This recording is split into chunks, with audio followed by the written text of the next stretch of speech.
launching the YouTube video channel of EXARC, the Experimental Archaeology Journal. And we're here today, for some unknown reason, the entire world has ended up going potty in Kikinda, whether it's the UCD and various other universities, with the, what do you call it, Arise Borderlines project, or whether it's in fact this project, which we're going to talk to now, from Neda, Vanessa and Sylvia. You're in Kikinda here. You've been working on lots of pottery.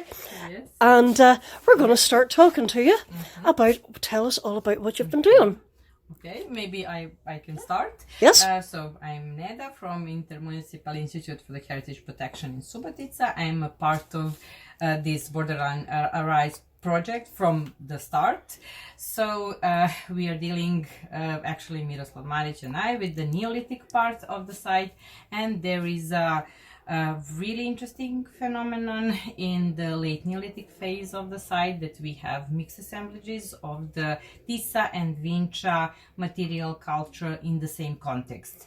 So we were exploring that phenomenon, and we trying to solve that problem with different kind of perspective, to attack the problem in different kind of perspectives. So with different kind of analysis, and also with experimental archaeology. For that work, we have here collaboration with Sylvia from Competence Center Baden-Württemberg, University of Tübingen, and Vanessa Forte from Institute Cambridge. Cambridge.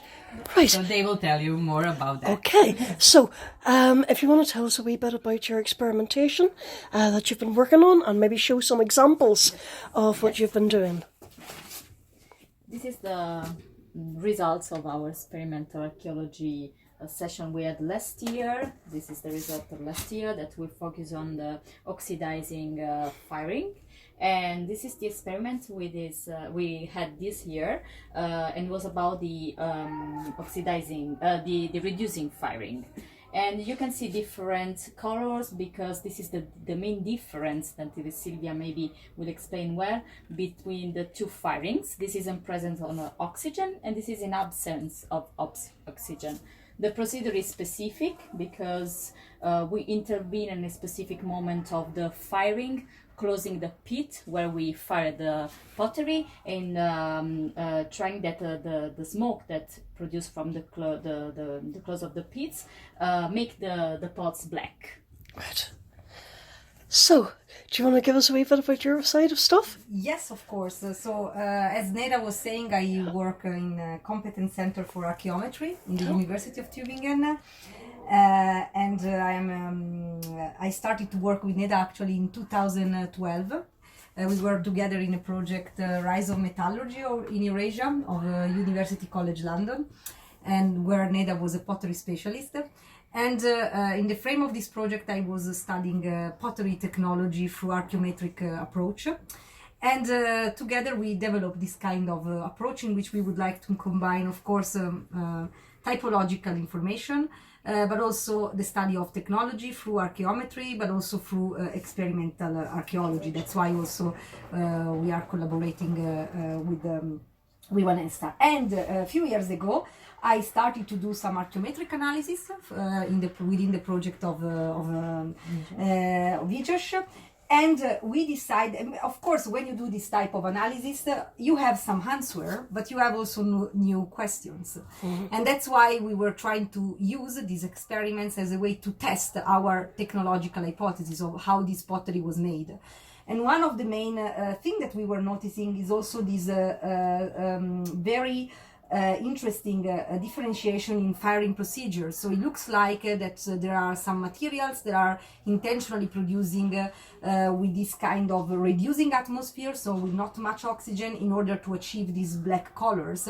And they normally seems to be also correlated to a specific type of style that it's called in this region, Vinca. And then we saw also this other production, the Tizza, that instead seems to be correlated to this other type the firing procedure. So in other words, with our experiment, we are trying to test how these pottery were made, if these different material culture are reflecting also different kind of technological traditions, and we try to test these through different kind of experiments. And do you have any big answers, or what further questions are you going to be pushing further? You mean on these? Regarding your two cultures colliding. I think that the direction where we would like to go now, it's really to understand if these are the same people. Yes, or not. yes, that was the main problem. Yeah. Great. And we think only through technology, the study of technology, we can really understand that. That's amazing. And Now, that we I believe that you have also some very important news about a book. Is that correct? Yes. Yes. So in a few weeks, our book tracing the pottery making recipe in the Balkans is going to be published. This is a book that is collecting different kind of contributes about the study of ceramic technology in the Neolithic and Chalcolithic period in the Balkans. And it's been something inspired by a workshop that was organized in Belgrade a few years ago. But now in this volume there are also other contributions, and we hope that through that we give a picture of this very interesting topic regarding the different kind of approaches to the study of ceramic. So ethnoarchaeology, experimental archaeology, archaeometry. Hopefully this will contribute to understand a bit better this very rich material culture of the Neolithic and Chalcolithic period in the Balkans. And I think you can get it via Archeo Press on their very wonderful and very tempting site. And I think it's got a slight discount at the minute. Is that right, for being early if you pre-order? Yep. So there you go. If you're into your Balkan pottery, or for comparison, it probably is one for your shelf. Thanks very much for giving us an interview, and we'll be showing as well a bit of the experimental work that the team here have been doing over just yesterday. Thanks very much. EXARC.